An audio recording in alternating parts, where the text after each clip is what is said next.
Y lamentablemente, pues tenemos las consecuencias ahora, ¿no? Hay una profunda desconfianza con relación al gobierno del señor Arce y lo que hizo para destruir a nuestra institución.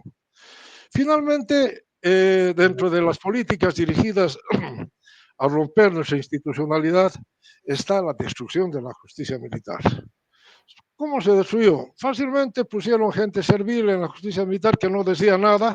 Al comienzo comenzaron con una muerte y sacaron mediante el Tribunal Constitucional, que parece que se ha vuelto una especie de gobierno, que en caso de muerte ya no era la justicia militar, sino la justicia civil. ¿Por qué?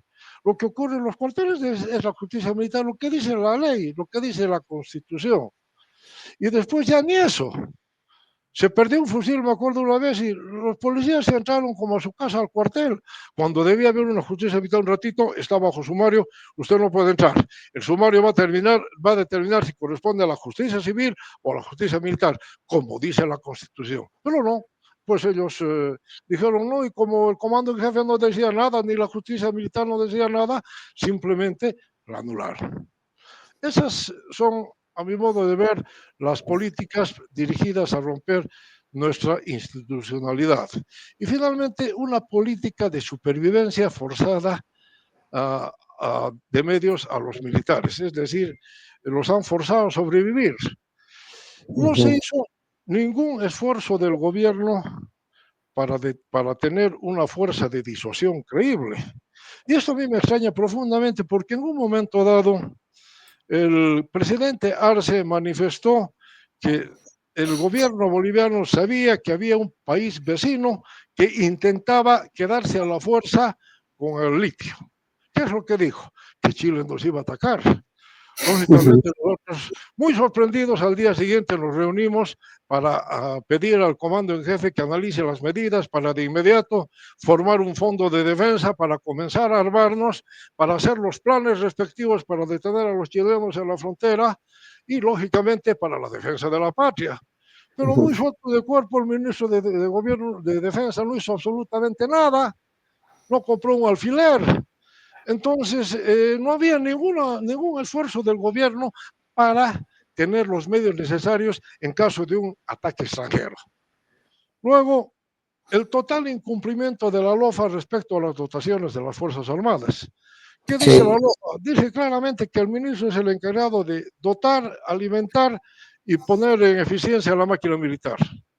No dotaba nada en absoluto, no dotaban sleepings, no dotaban carpas, no dotaban absolutamente nada, los han mandado a la lucha contra el contrabando en la forma más tonta, sin GPS, sin munición, sin armamento, se pasaban la frontera por culpa de eso y encima sin ninguna cobertura, porque no estaban bajo la cobertura de la justicia militar. Entonces, ¿qué ocurría? Los mataban a palos. ¿Y quién dijo algo? Absolutamente nadie. Finalmente, no había medios de ningún tipo para el entrenamiento y la instrucción militar. Cada uno tenía que comprarse lo necesario, pero eso es una tontería. Cuando yo era oficial teníamos COEs, los COEs determinaban muy bien, los tanquistas tienen para ese año 10 granadas, el soldado tiene 50 cartuchos para disparar, los artilleros tienen 20 granadas por pieza para este año. Entonces teníamos los COEs y lógicamente nosotros disparábamos, combatíamos, hacíamos ejercicios, hacíamos entrenamiento regular con la tropa que también disparaba, se fogueaba, utilizábamos ametralladoras, utilizábamos morteros, utilizábamos lanzacohetes, utilizábamos misiles, todo lo necesario para estar en condiciones de defender a nuestra patria. Pero de un momento a otro pues se les ocurre que no y listo. ¿Y en qué queda el profesionalismo? En nada, la gente dice, pero ¿para qué me voy a entrenar si esto no nos dan los medios? Eso es lo que a mi modo de ver, pues trajo consecuencias muy serias y que rompió lo que se llama la institucionalidad de las Fuerzas Armadas. Mi general, más claro no podía existir una explicación, le agradezco mucho. Mi general, ¿cómo debería ser la conducción política de las Fuerzas Armadas en un Estado democrático? Tomando en cuenta que hay una notoria falta de cultura sobre seguridad y defensa de la clase política boliviana. Es evidente que los políticos no hicieron su trabajo adecuado hasta el día de hoy. Bueno, a mi modo de ver, la base de esa relación debería ser la subordinación del estamento militar al poder civil, pero al mismo tiempo el respeto del poder político a las Fuerzas Armadas. Ese Ujú. respeto, ¿cómo se expresa? Primero, respeto a a la institución completo, o sea, respeto a nuestras formas, ¿no? El que asciende es el mejor. El presidente debe elegir entre los tres primeros. Se deben respetar las Ujú. tradiciones y la mística militar. No es cuestión, pues, de cambiar, por ejemplo, los lemas. ¿Cómo nos quieren imponer un lema cubano, siendo que nosotros tenemos un lema diferente desde la Guerra del Pacífico? ¿Cuál es el motivo? No había ningún motivo. ¿Cuál es el motivo de cambiar nuestros símbolos? ¿Cuál es el motivo de poner una cruz chacana que nadie la conoce como símbolo de Bolivia? Todo eso es falta de respeto a las Fuerzas Armadas. Y lamentablemente en su momento eso se expresa con que las Fuerzas Armadas pierden la capacidad de servir al Estado. Ahora bien, el nombramiento, se debe preferir el nombramiento de militares antes que autoridades civiles en el Ministerio de Defensa. Ahora bien, si es un civil, escójanlo cuidadosamente. Debe tener dos características. Primero, afinidad con los militares. Ujú. Segundo, conocimientos de seguridad y defensa. Yo me acuerdo que había un ministro Saavedra que odiaba a los militares. Había otros que no sabían dónde estaban parados en la cuestión militar y pues tardaban 4 o 5 meses en más o menos acomodarse. Otros que convirtieron el Ministerio de Defensa en una organización llena de civiles. Otros convirtieron a Cosmil en una fuente de empleo para los del partido masista.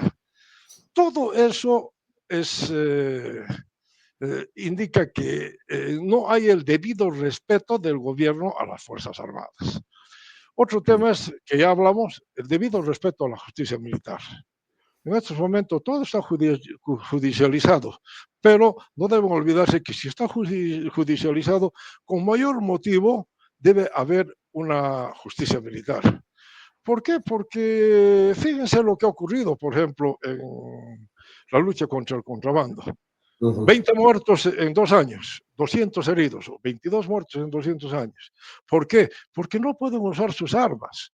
Por eso yo considero que en ese momento las Fuerzas Armadas tienen el deber y la obligación de precautelar a su personal, pidiendo al gobierno que ya continuamos la guerra contra el contrabando, pero ustedes tienen que ponernos bajo la tutela de la justicia militar, porque son operaciones militares. La ley dice claramente, operaciones militares, tutela de la justicia militar. Porque si no, ¿cómo estamos en guerra? ¿Cómo entramos en guerra? Si nos defendemos, matamos a un chileno, va a venir el fiscal y va a venir el policía. No es así, no es así. Nosotros debemos tener el derecho de utilizar las armas en un caso dado. Tenemos el entrenamiento necesario, sabemos cuándo utilizar las armas, tenemos códigos, tenemos reglamentos. Por lo tanto, nunca vamos a usar las armas en forma indiscriminada. Pero se debe tomar en cuenta lo siguiente, que en Bolivia no se entiende, ¿no? ¿Quién es el que es responsable de una muerte? Le doy un ejemplo. Sencata. ¿Quién es responsable de las muertes en Sencata? ¿Las fuerzas legales? No. ¿Por qué no? Porque en cualquier país civilizado, el responsable de las muertes, que generalmente se llaman daños colaterales, es el que obligó a la presencia de las fuerzas legales. ¿Quién es el que obliga a la presencia de las fuerzas legales? La multitud con bombas Molotov, con dinamita, que está tirando piedras. Esa es la que obliga. Ahora, si hay muertos, ¿a quién se le debe caer?